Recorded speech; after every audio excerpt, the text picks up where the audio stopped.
Welcome. One of my friends asked me recently, how are you getting on with the imprecatory psalms? This is the description that people use for those of the psalms in which David seems to ask for terrible things to happen to his enemies. And I answered my friend, I haven't really noticed them. So I thought I'd take a look at one of the imprecatory psalms today. It's Psalm 35. What worries people about these psalms is whether what David is saying in them is contrary to what the Bible teaches about loving your enemies. And I don't think when we look at things in context, as we do in these talks, looking at each of the Psalms verse by verse and word by word, I don't think the Bible contradicts itself. And indeed, in this very psalm, Psalm 35, we see one of the outstanding examples in the Bible about love for an enemy in verses 13 and 14. But we'll come to that in due course. Let me introduce myself before I go further. My name is Keith Simons. I'm a Bible teacher from England, and I present these talks, there's more than 130 of them so far, on how to understand the King James Bible using the book of Psalms. Today we're looking at Psalm 35, which is simply headed a Psalm of David, showing us that the author of it was King David. And it begins in verse 1. Plead my cause, O Lord, with them that strive with me. Fight against them that fight against me. So right at the beginning here, we see that this is one of the many psalms that David wrote about his enemies. And David certainly had plenty of enemies. He became an important officer in Israel's army at the time of King Saul, and then King Saul became jealous of David and tried to kill David and to drive him from the country. And then when David eventually did become king, most of Israel didn't accept his authority at first. When he was established as the king of Israel, nations on every side opposed him. And this is how David's life continued. And eventually his sons, Absalom and Adonijah, opposed David. So many enemies David had.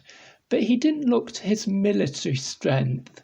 And he didn't look to his own power to defend himself from all these enemies. He depended on God. So he prays, plead my cause, O Lord, with them that strive with me.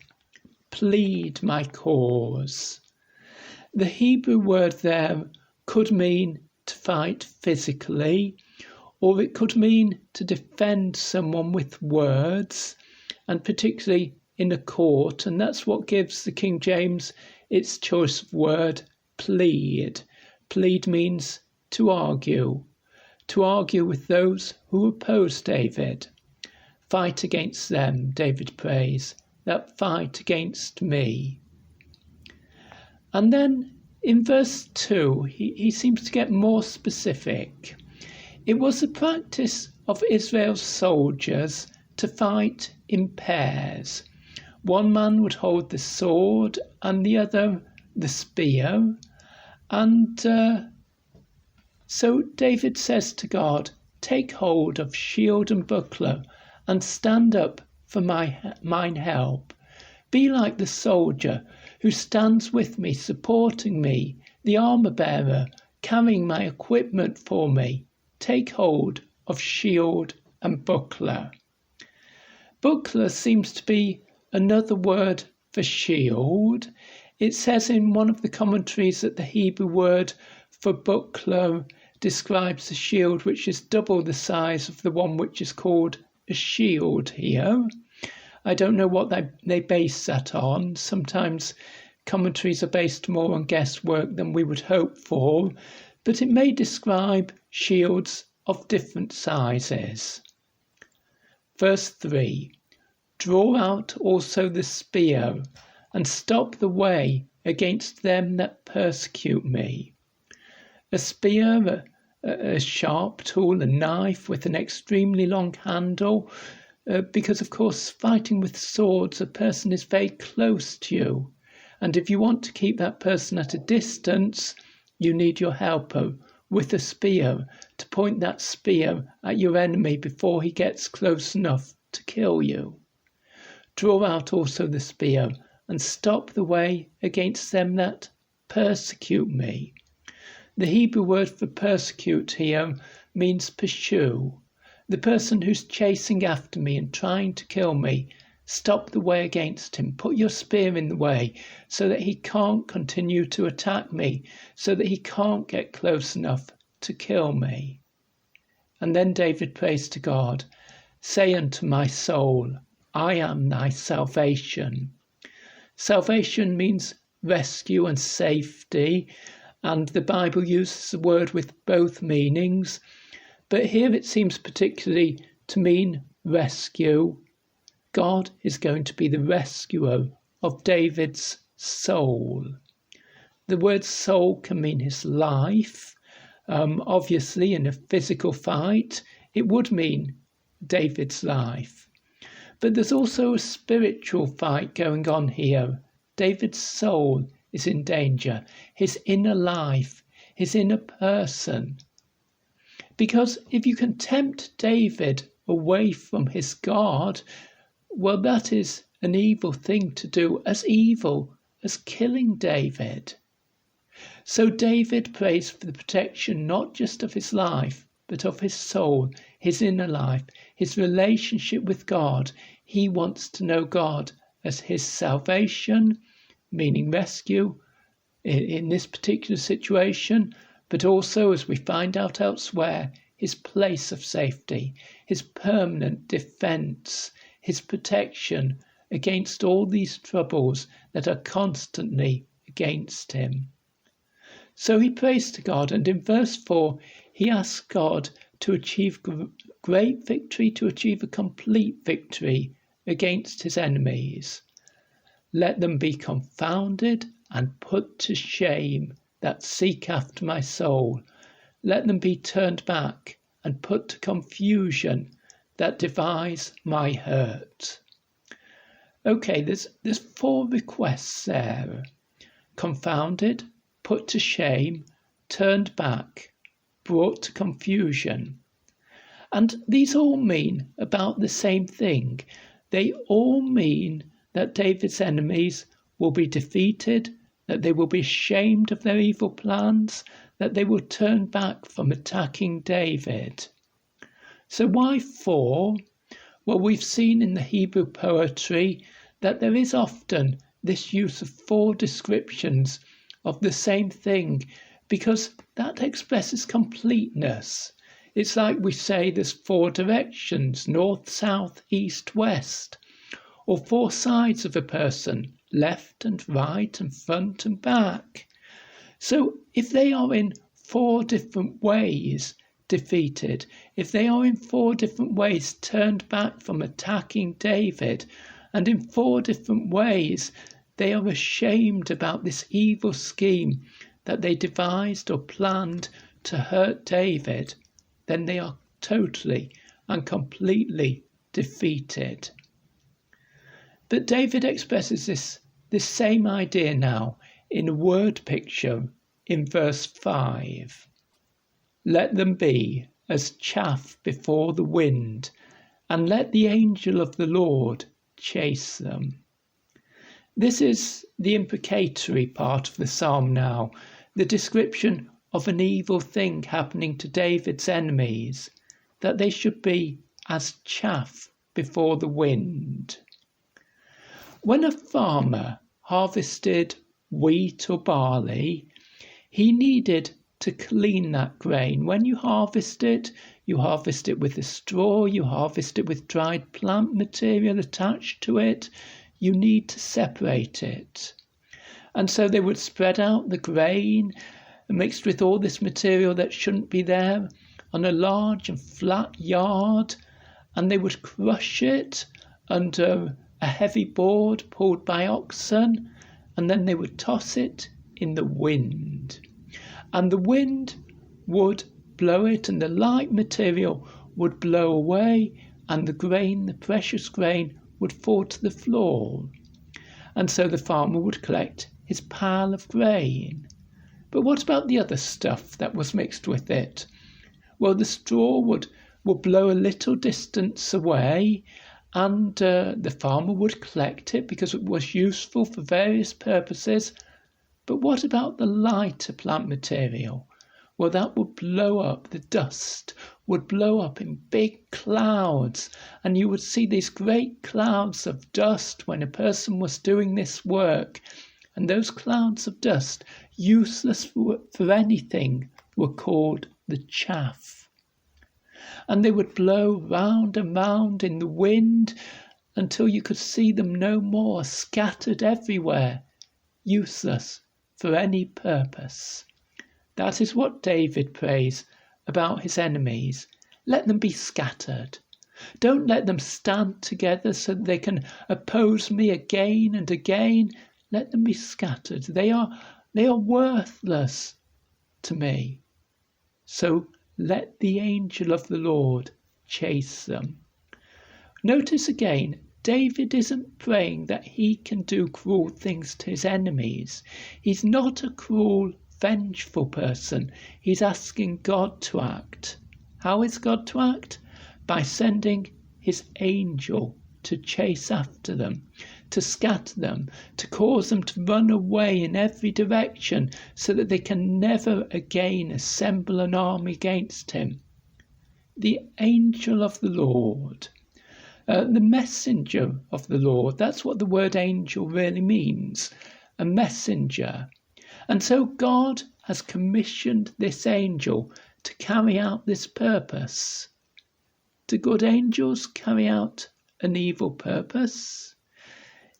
Well, to act in judgment, of course, isn't an evil purpose.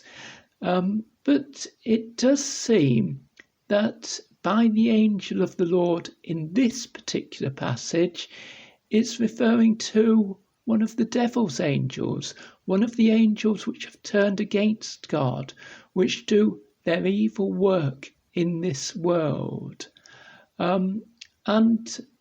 This angel is called the angel of the Lord because although the evil angel's plan is to do an evil thing, yet God has permitted it, even ordered it, to carry out his purpose to defend David from his enemies.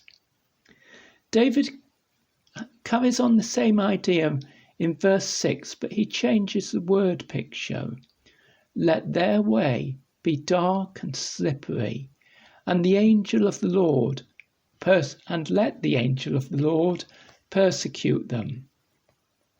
So the picture here is of a slippery pathway at night. It's dangerous, and the angel of the Lord is persecuting them. That same word we came across in verse 3, pursuing them, chasing after them. They're running away along a slippery path. They may fall. They're in great danger because this angel commissioned to carry out God's act of judgment against them is chasing after them. Why does David ask that such troubles should come upon his enemies? The answer, because they themselves have chosen evil ways in place of good ways. Verse 7, for without cause have they hid for me their net in a pit, which without cause they have digged for my soul. So they're trying to trap David's soul, David's life, or David's inner life, his relationship with God. They're trying to trap with a net and a pit. Now, I've been trying to work out what's described here, and it's not totally clear what sort of trap David had in mind. If you trap birds, you usually trap them simply with a net. You throw a net over them and they can't escape. If you trap animals running along the ground, you would usually use simply a pit. You dig a deep hole in the ground and the animal runs into it and can't get out again. But you can use a net with a pit, because if you cover your pit over with a net and then put leaves on it, the animal won't see there's a pit and fall in. As it runs over the net, it thinks it's still on solid ground, but it's not, and so it falls into the pit. But you can also arrange your net in such a way that it falls on the pit when the animal goes in, and so the animal, having landed in the pit, struggles to get out again and can't because the net is on top of it. Well, David could be referring to any of these situations, but what they all have in common is that they use secret methods. The animal or the bird is unaware that they are in danger, and so they walk right into the trap or they get caught in the net. And David is saying that his enemies have put together secret plans against him to trap, to destroy, to kill David's souls. So they've tried to trap David unawares. And so David again prays, verse 8, "Let destruction come upon him," that's the enemy, "at unawares, and let his net that he hath hid catch himself into that very destruction, let him fall." In other words, the evil thing that this enemy has done against David, David is praying that it will be the enemy who suffers from it. Like Haman in the book of Esther, who built a gallows to hang the body of Mordecai, but Haman's own body was hung from that gallows. Let destruction come upon him at unawares, a destruction that he knows nothing of. Let it happen to him, and let his net that he hath hid. He was the one who hid it. He was the one who stirred up this trouble to catch me. But let him catch himself. Let him suffer the very thing that he caused. That's what David is asking there. You know, when people do evil things, when they give their lives over to commissioning evil and cruel acts, they are stirring up great trouble for themselves.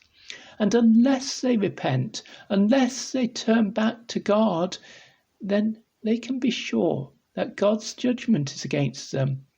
And they can be sure that the troubles which they have stirred up will be the cause of their own punishment.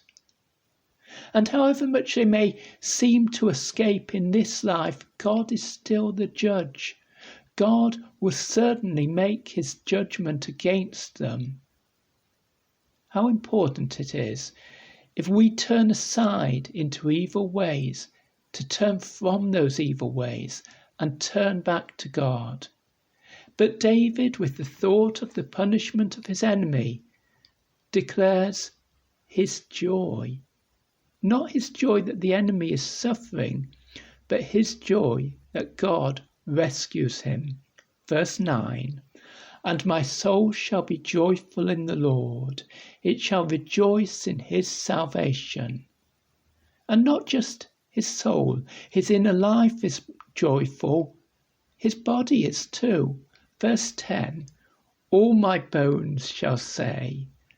That seems an odd idea. Bones speaking out. I'm sure the modern translations try to make it much more acceptable in the language. But the King James Version hasn't made a mistake here. It's translated literally what the Hebrew is saying. Because when David was in danger earlier, weren't his bones the strongest part of him? What should hold him up? Weren't they trembling with fear? And now that strongest part of him, which was so weak, declares that he was too weak. But God was his strength. God was his protector. All my bones shall say, Lord, who is like unto thee? Who is like God? No one is like God. It's a way of saying God is so great and so wonderful because he delivereth the poor from him that is too strong for him. Yea, the poor and the needy from him that spoileth him. David was a king. We don't know whether he was king yet when he wrote this psalm, but he still was happy to describe himself as poor and needy. Why? Because in danger he realized that he had nothing to defend himself except for God. God who was strong enough to stand against his evil enemy who seemed certain to defeat him. God is the one who delivers the poor and the weak from an enemy that is too strong for him, from an enemy that spoileth him or robs from him. David continues to describe his troubles in verse 11. False witnesses did rise up. They laid to my charge things that I knew not. The literal Hebrew there is that the false witnesses asked David. They asked David clever questions that he didn't know the answer to. The aim was so that David would accuse himself, so that he would trap himself by his words. But David didn't do evil things to these people. David didn't deserve this punishment. Verse 12, they rewarded me evil for good to the spoiling of my soul. They returned David's good actions, which we're about to read about, with their own evil actions.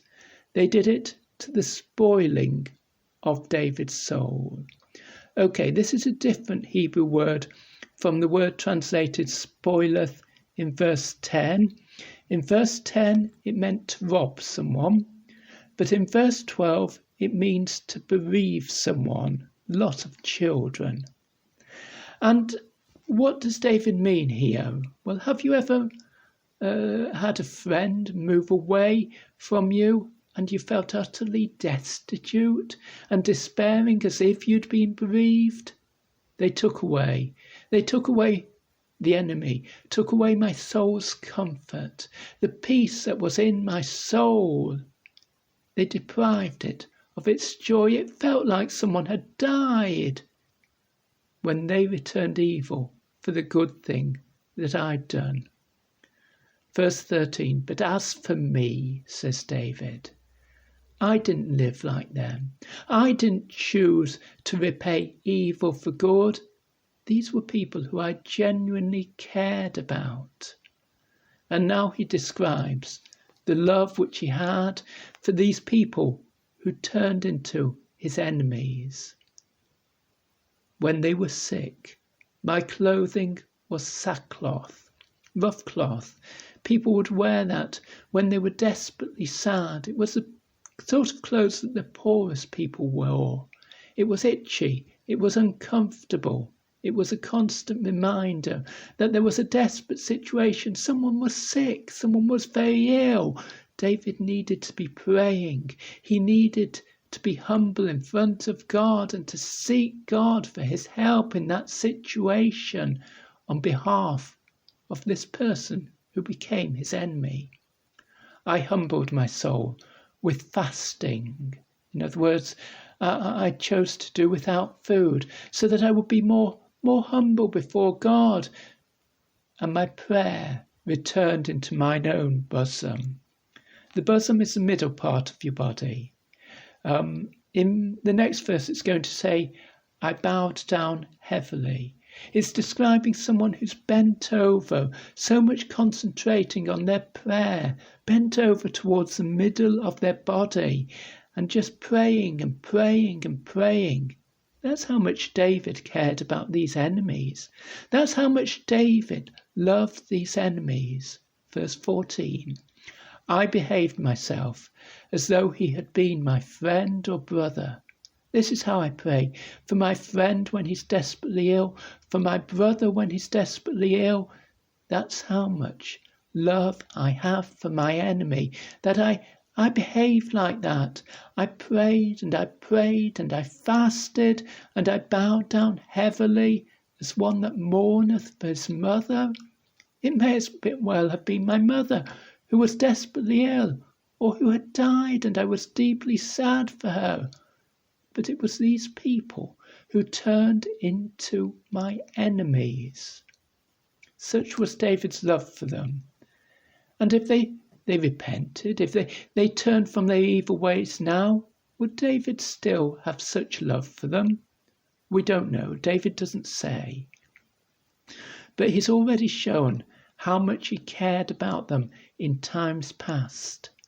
And the fact that such people who David had prayed so much for had turned into his enemies caused David to be even more despairing about their opposition. Verse 15, but in mine adversity they rejoiced.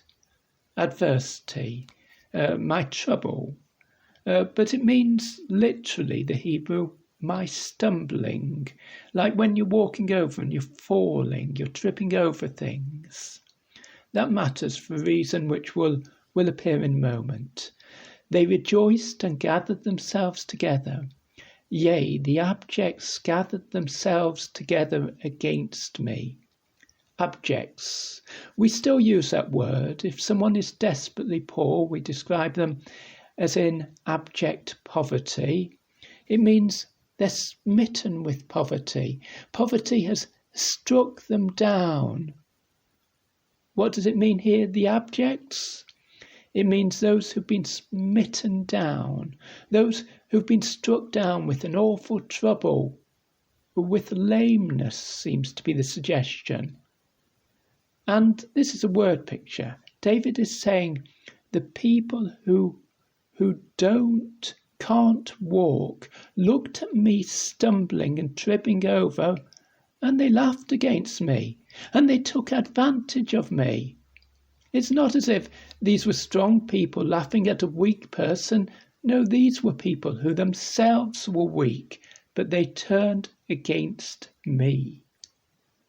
The abjects gathered themselves together against me, and I knew it not. They did tear me, and ceased not. So they're attacking David with great cruelty. How are they attacking him? With words. Verse 16. With hypocritical mockers in feasts, they gnashed upon me with their teeth. The Hebrew word for hypocritical means polluted with sin there. Evil mockers. It's like people at a party who are laughing at someone who is weak. That's the word picture here. They gnashed upon me with their teeth. To gnash means to grind your teeth together. It's a way to express hatred towards someone. That is what these people are doing to David in his troubles. And David, of course, has to turn to God. Verse 17, Lord, how long wilt thou look on?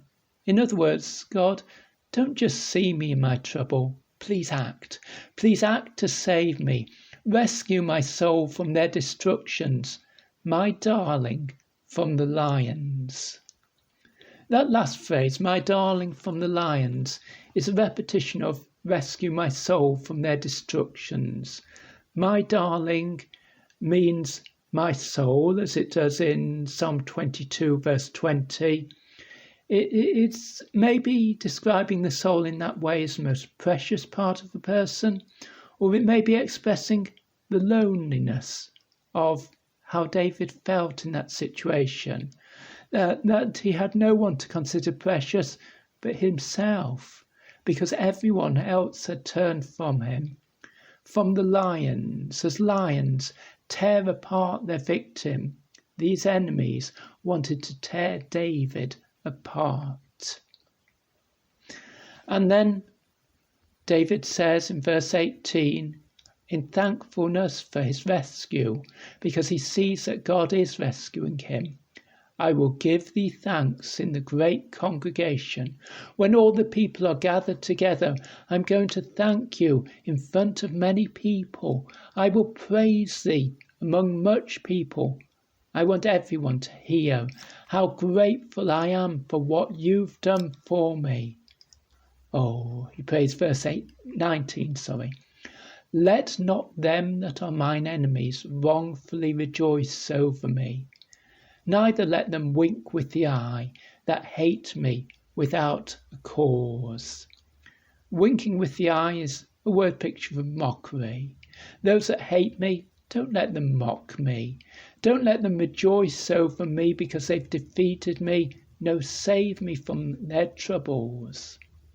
Verse 20, for they speak not peace, but they devise deceitful matters against them that are quiet in the land.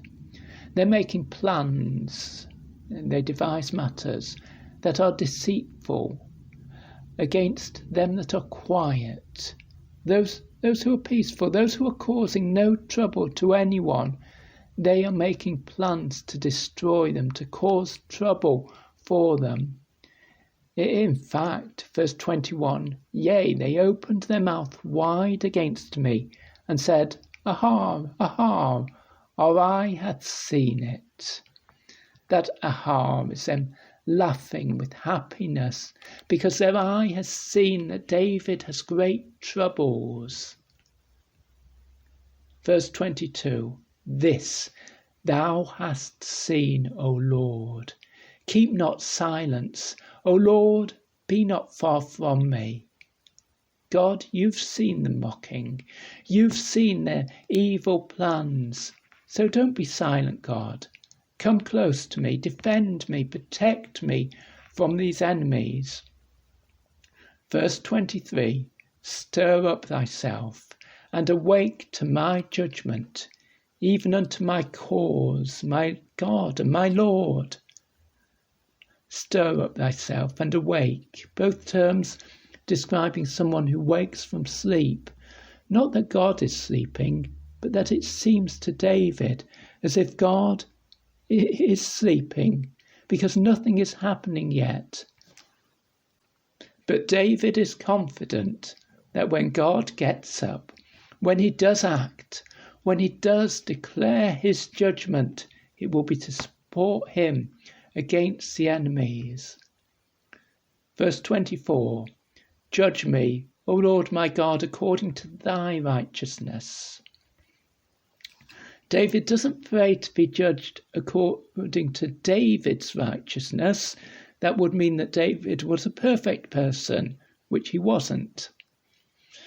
But he prays that God judges him according to God's righteousness, thy righteousness, because he knows that everything God does is right and good, and he knows, therefore, that when God makes a judgment in this matter, he's going to make a judgment against these evil enemies. And let them not rejoice over me. Verse 25. Let them not say in their hearts, ah, so would we have it. Let them not say, we've swallowed him up. Like the lion we had earlier on swallows up its victim. Oh, don't let that happen, God. Don't make that possible that they could win against me. Verse 26. Let them be ashamed and brought to confusion together that rejoice at mine hurt. Let them be clothed with shame and dishonour that magnify themselves against me. Let them be clothed with shame and dishonour, as if shame and dishonour are garments that you have to put on and which show that you're utterly defeated. It's a word picture that's commonly appearing in all sorts of ways in the book of Psalms, where clothing represents the state someone's in. And David wants them to be ashamed and brought to confusion because he wants them to be ashamed of their evil plans and the defeat of those evil plans. And then he describes those evil people as those that magnify themselves against me. Magnify, to enlarge, to make yourself great. Proud people make themselves great. But good people declare that God is great. And those who support David, those who care about David, are declaring that God is great in verse 27. Let them shout for joy and be glad that favour my righteous cause. Yea, let them say continually, let the Lord be magnified. There you have it. Let God's greatness be declared, let it be seen, which hath pleasure in the prosperity of his servant. Yes, when God acts to save David from his enemies, then those who support David shout for joy. They are glad, they rejoice, and they give all the honour and praise to God, because God was pleased to rescue his servant David from his troubles, to bring him prosperity, to bring him peace, to bring him defence from those cruel enemies, that all is well for David. And David, of course, himself can't be left out of those songs of praise. Verse 28, and my tongue shall speak of thy righteousness, of the fact that God is good, and of thy praise, declaring the praise and honour of God all the day long. Yes, David is going to continually praise God, because although the enemies were cruel and fierce, yet God is the God who saves his people, who rescues them from their troubles. Please write to me. My email address, 333kjv@gmail.com. That is 333kjv@gmail.com. And now here's the whole of Psalm 35. A Psalm of David. Plead my cause, O Lord, with them that strive with me. Fight against them that fight against me.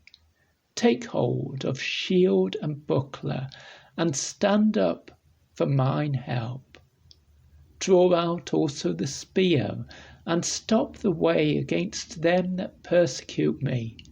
Say unto my soul, I am thy salvation. Let them be confounded and put to shame that seek after my soul. Let them be turned back and brought to confusion that devise my hurt. Let them be as chaff before the wind, and let the angel of the Lord chase them. Let their way be dark and slippery, and let the angel of the Lord persecute them. For without cause have they hid for me their net in a pit, which without cause they have digged for my soul. Let destruction come upon him at unawares, and let his net that he hath hid catch himself. Into that very destruction let him fall. And my soul shall be joyful in the Lord, it shall rejoice in his salvation.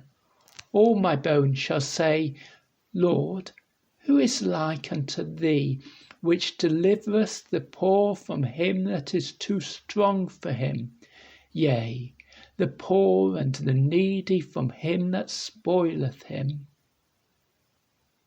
False witnesses did rise up. They laid to my charge things that I knew not. They rewarded me evil for good, to the spoiling of my soul. But as for me, when they were sick, my clothing was sackcloth. I humbled my soul with fasting, and my prayer returned into mine own bosom. I behaved myself as though he had been my friend or brother. I bowed down heavily, as one that mourneth for his mother. But in mine adversity they rejoiced, and gathered themselves together. Yea, the abjects gathered themselves together against me, and I knew it not. They did tear me, and ceased not. With hypocritical mockers in feasts, they gnashed upon me with their teeth. Lord, how long wilt thou look on? Rescue my soul from their destructions, my darling from the lions. I will give thee thanks in the great congregation. I will praise thee among much people. Let not them that are mine enemies wrongfully rejoice over me, neither let them wink with the eye that hate me without a cause. For they speak not peace, but they devise deceitful matters against them that are quiet in the land. Yea, they opened their mouth wide against me, and said, Aha, aha, our eye hath seen it. This thou hast seen, O Lord, keep not silence. O Lord, be not far from me. Stir up thyself, and awake to my judgment, even unto my cause, my God and my Lord. Judge me, O Lord my God, according to thy righteousness, and let them not rejoice over me. Let them not say in their hearts, Ah, so would we have it. Let them not say, We have swallowed him up. Let them be ashamed and brought to confusion together that rejoice at mine hurt. Let them be clothed with shame and dishonour that magnify themselves against me.